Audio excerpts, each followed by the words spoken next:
This story, I believe, happened back in 2005. I had flown to Cancun, Mexico to do a half Ironman triathlon. And I had flown in, and I was earlier than most of my friends when I checked into the hotel. And I checked in and I went up to my room, put my bags up, and I decided to go down by the pool where there was a bar and grill and get something to eat and drink. So I go down there and I order a margarita and some chips and salsa, I believe is what I had. And I was sitting down there eating and drinking my one drink. And when I got towards the end of my drink, I didn't really feel so hot. So I thought, well, maybe I just need to go rest a little bit.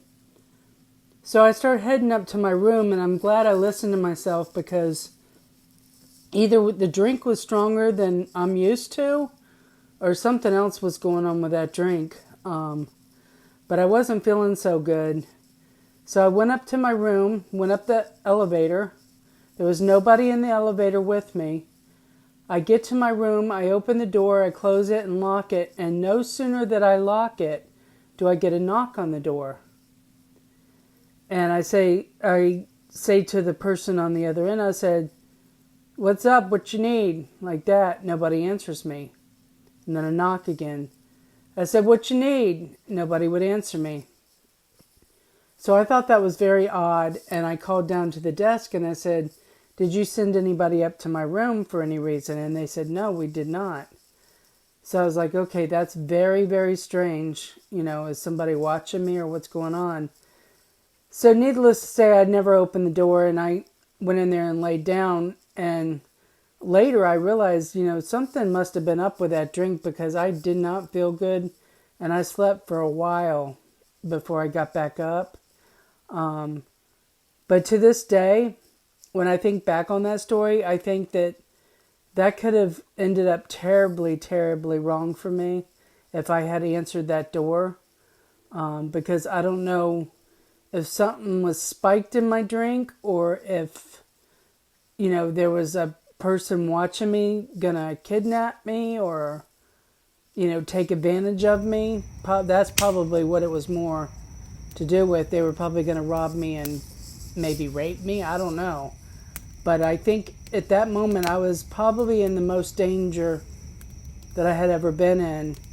And when my friends got there later, I had mentioned it to some of them and they thought it was very odd as well. But needless to say, the rest of that trip, I stayed close to my friends and I didn't go anywhere alone. But yeah, that was my scary travel story from Mexico, Cancun, Mexico. In 2016, I was traveling across the country alone, and I had came into Sturgis during Sturgis Bike Week. I had no idea that was going on, but it was okay. I didn't have any problem with the bikers or anything, and I found a room for relatively cheap that somebody had canceled on, so that was kind of nice. And the next day, I got up and I rode into the Black Hills to check out the scenery. And I was at an overlook, and of course there was a lot of bikers all around. And there was this group of bikers at this overlook, and I'm, looking and taking pictures. And this big, huge guy, biker dude, was standing there. And I just nonchalantly said, "Man, this is a beautiful view, isn't it?" And he didn't answer me at all. He gave me the stare of "I'm going to kill you if you don't leave" stare. It kind of gave me the creeps. It was like, gosh, I'm just being nice, you're weird. So, anyways, I ended up leaving, but I don't know what that was all about. And to this day, I still think that guy wanted to kill me. It was weird, the look he gave me. But maybe I was looking too far into it, but I don't know. Where I'm from, when somebody says hello, you usually say hello. And I didn't feel threatened at first because he was around a bunch of women. But the way he looked at me, it was like, "You're in my crowd, get away," type of look. So that was kind of creepy. But that's the only thing that happened in 2016 that I thought was odd. So back in 2016 and 2017, I decided I wanted to go to every state in the United States. And I was a woman traveling alone for the most part of this. And in 2016, I really didn't have any issues. I even camped in a Walmart parking lot, slept overnight because I was going to Glacier National Park the next day. But, I really didn't have any issues in 2016. But I decided in 2017 I wanted to, hit a few states I hadn't hit and also do another loop through South Dakota to go back to, Keystone, South Dakota, because the first time I went through there, they were having Sturgis Bike Week, which was a nightmare, and I didn't get to see a whole lot. So I went back to Keystone, South Dakota, and I ended up pulling into town late at night, and I stayed at this place called the Powder House Lodge in Keystone, South Dakota. And if you've never been there, the hotel, it's like a cabin. The cabins were nice enough, you could tell that they've been used a while, but they were in the process of remodeling some of them. But the food there was unbelievable. It was so good. So I spent the night there, and I woke up the next morning to like 20-something degrees and snow all over the ground. And I decided I was going to go around and check out the area. But I put on Facebook where I was, and a friend of mine reached out and said, "Hey, me and my wife are here. Let's hook up. Go get a beer or something." So I said, "Okay, we can do that." So I was planning on meeting them in Custer later that day. So I was going, I went to the Crazy Horse area and stuff, and there was a area in the mountains. I was going around these roads, it was a little bit snowy out, and there were some people that were at this overlook, and they got in their car and they left. Well, when I got to the overlook, there was nobody there. It was just me and my car.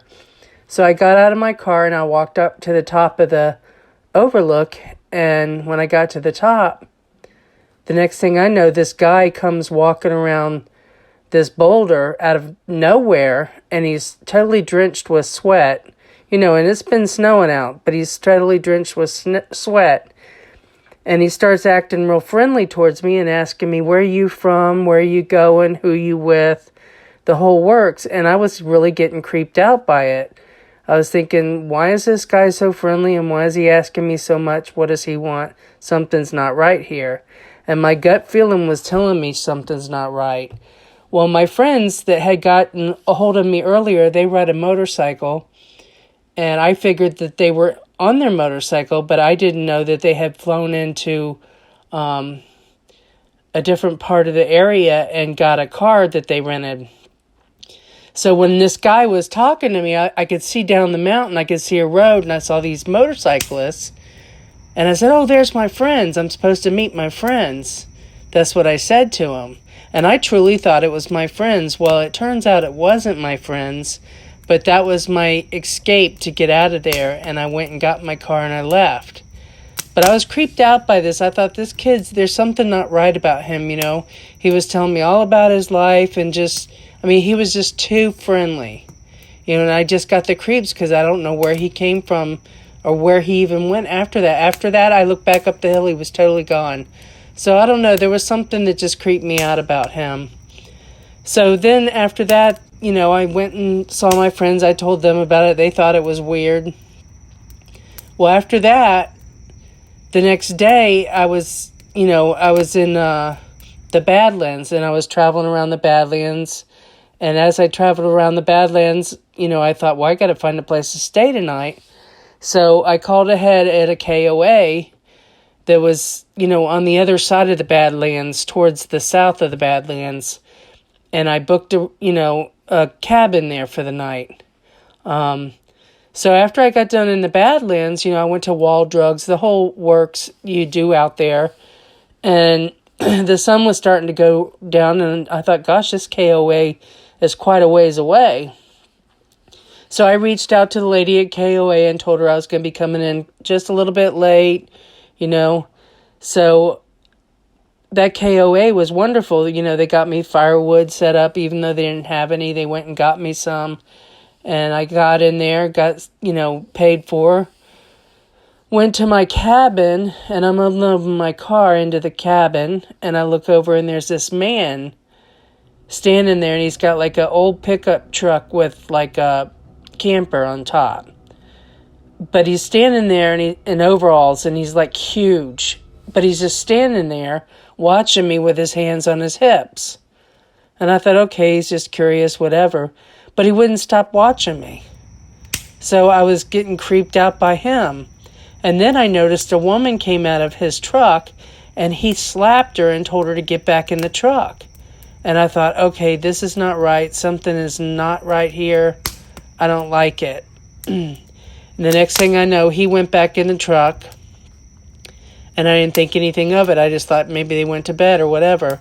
So I'm, building my little fire, getting my room ready to sleep in. And I look over, and there's that guy standing there again. So now I'm really getting creeped out. I'm like, why is he watching me? This is weird. So finally he went back in again, and I didn't see him. But then I started hearing something. And I couldn't figure out what it was I was hearing. I kept hearing a stomping and a stomping. And I could hear leaves like rustling, and I look over, and here comes this cat. That I have no idea where this cat came from. He just appeared. So I start petting the cat and talking to it and feeding it, of course. And, I thought about bringing it home, but I knew it probably belonged to somebody. So I just let the cat go, and he finally left. And then I put the fire out, and I'm going into my room to my cabin to go to sleep. And I look over, and there's that guy again staring at me. So I was really creeped out. Needless to say, I didn't come out of my cabin that night. And the next morning when I got up to leave, I got up to go take a shower, but I thought I'm going to drive, pack my car up, and I'm going to drive to the shower. So when I got up to drive to the shower, they were gone. But it was really weird. I was creeped out by it. The whole vibe was really weird. In 2017, while I was still traveling alone across the United States, trying to hit all the states, I was in Kentucky, and I was passing through, and I was going to meet a friend there the next day. So I stayed in this hotel. It wasn't the best hotel. It was kind of run down, actually. I was kind of disappointed in it. But I had arrived there kind of late, and I got my room, and they had the only place that there was around there to eat without leaving and going pretty far away was the bar and grill within inside the hotel. So I went down to the bar, and I ordered a salad, and I was waiting on my salad, and there was people around the bar drinking or whatever, and there was these two guys that were sitting at the end of the bar, and they kept staring at me, and they were saying something back and forth, and they were just making me a little nervous. So after I got my food, I had it bagged up, and I was taking it with me. I got up, and I went to leave, and I noticed that they got up at the same time, and they were now following me. So I hurried up down the hallway of the hotel, and I ducked into the laundry room, where I happened to actually be doing laundry already, but they didn't know this. So I ducked into the laundry room, and as I ducked into the laundry room, I saw them walk by. Well, I went ahead and was working on my clothes and stuff, and then I saw them walk by again. They were definitely looking for me. And then when I got done, I went to my room, and I could see them way down the end of the hall, and they were walking all around looking for me. So I got out of that one pretty good. The thing about that one is I think I probably could have been in some serious danger, because there was two men, and all it would have taken is them to push me into my hotel room, and nobody would have known anything. So always be aware of your surroundings. You just never know what people are up to. I mean, maybe it was harmless, but it didn't seem harmless to me, because you just don't get up and follow a woman as she's going back to her hotel room like that. And I do believe that they were looking for me because of the fact that they kept coming back and forth, back and forth. So that's my story in Kentucky. So this next story comes out of North Georgia. It was the year 2021, I believe. And I decided to go up to this mine to go mining. And I was car camping at this campground. When I got to the campground, there was nobody at the campground at all. I was the only one there. So this is my campsite. Looks like somebody left me some wood over there. There's a bathroom right over this way. And there's nobody here but me. And this right here is kind of concerning. It says police line, do not cross. Why that is there is scary. And it doesn't look that old. I don't know, maybe a tree fell. I don't know. I'm just gonna not think about it. This place is absolutely beautiful though. Incredible.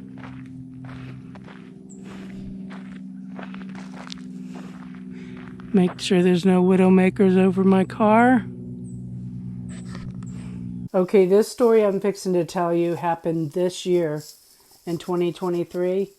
And I think that this one is the scariest and the one I was probably in the most danger. I had, been traveling in the mountains and I was heading back down, to Florida, and I was in North Georgia near Helen, and I was in a boondock type camping area. It was a beautiful campground, and I was backed in, with my car heading out for a good escape route.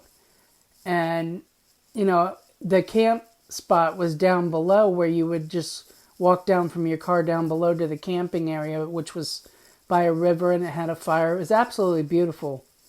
But I wasn't going to camp in a tent. I was camping in my car to be safe and, just a woman alone. Sometimes it's not so good to just be in a tent where cars are going by and they can see you. So I sat down there most of the afternoon and was having a good time, and I would see cars go by up the road and I could see groups of motorcycles. I didn't think anything of it, But when I got to thinking about it later, I was thinking, these people can see that I'm a woman down here by myself. At least they think I am. They don't know for sure, but they think I am because they just see me and nobody else. Well, needless to say, I had set up some game cameras around my car because I thought, I know there's bear activity, maybe a deer will come in during the night and I'll get them on film. I didn't think about it for any other reason, but for wildlife.